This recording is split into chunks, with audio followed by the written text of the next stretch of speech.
just found out about the Taylor Swift lawsuit. Yes. Really, this would not be happening if it wasn't for the Taylor Swift ticket sale debacle. The Justice Department is expected to sue Live Nation over alleged anti-competitive business practices. Could all go down today.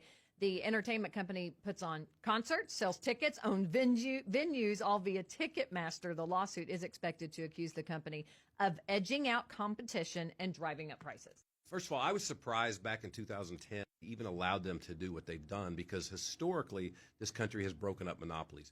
People don't remember Rockefeller and Getty Oil and National Oil used to all be one big company, and they controlled everything from pumping oil out of the ground to the trains that took it to the refinery, and then ultimately to the gas station. And if you control everything, you control prices.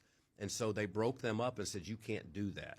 Well, then to come forward into this ticket deal, I don't think they realized what it was going to blow up into. But now you have a venue. You have Live Nation, which owns Ticketmaster, which also, like you said, is promoting the venues, picking the venues where they're going to go, and they control everything. So if you'll remember, Taylor Swift tickets come out, and they're gone in 5 minutes. Yeah. Well, but they were 5 minutes? 5 minutes? 5 seconds? But they're still available on Ticketmaster website. Why? Because they're allowing a portion of those tickets to be taken by themselves and then sold at the higher markup for the secondary market. So they're making that margin, and they're making a killing. You need to look no further than here in the United States. If you want to go to a Taylor Swift concert in New Orleans coming up next month, she's 3 shows back-to-back at a huge venue. The cheapest ticket, upper deck, level 600 in the end zone, $3,500 a ticket. If you go to Portugal, fly to Portugal, where it's illegal to sell a ticket for a markup. It's what the ticket sells for from the vendor.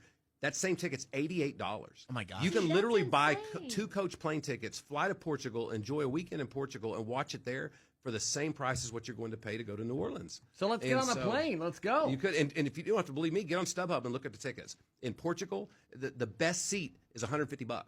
In the United States, the best seat on the resale market is $25,000. They really have to do something to control those ticket prices.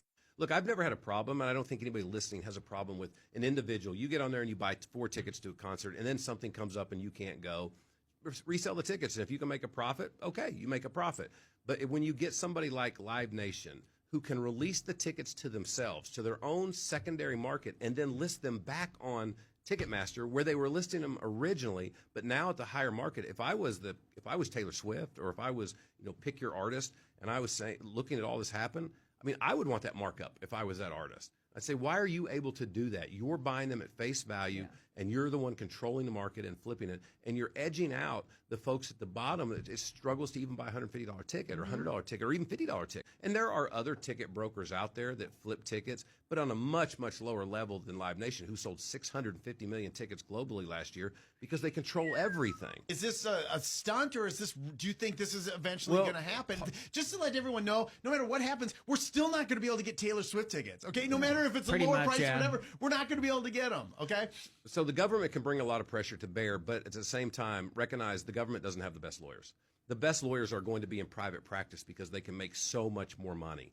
And it's just an economic deal. So if I'm sitting here as an attorney and I can decide I want to work for the government for X, or I want to work private industry for 7X, where are you going to go? And so 7X. Live Nation is going to have the better lawyers by virtue of that. But at the same time, the government brings a lot of other pressures to bear. The only way you're going to change this is to force them to split into 2 or 3 different companies, where you say, Live Nation, if you want to be the platform where the performer comes to you and you list their tickets and you sell their tickets, that's fine.